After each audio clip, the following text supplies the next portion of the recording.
Hey MSA, I wanted to give you the schedule for this week and actually all the way up to spring break because we've got it planned that far because we're that good. So today we're going to start off with the graphing motion test.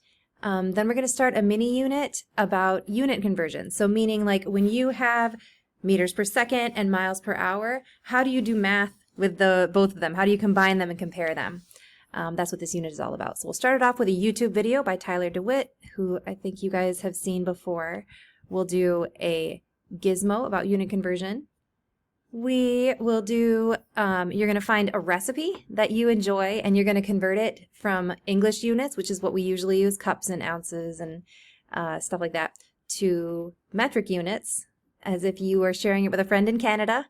And then we are going to do another gizmo that steps it up a notch to integrate scientific notation and significant digits.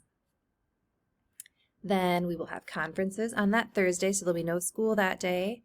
Then you are going to do some problems about medical dosages, comparing, different prescription doses of different medicines and how those compare.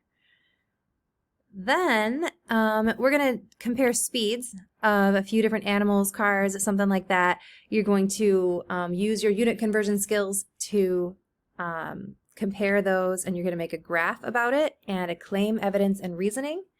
And then the next class period, we're going to have the unit quiz to finish that unit up.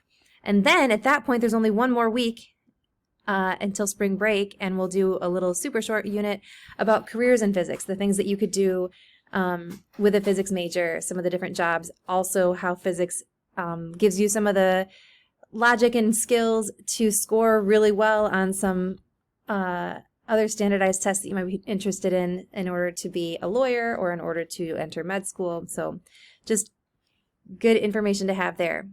So that is the plan. I'll see you guys later today.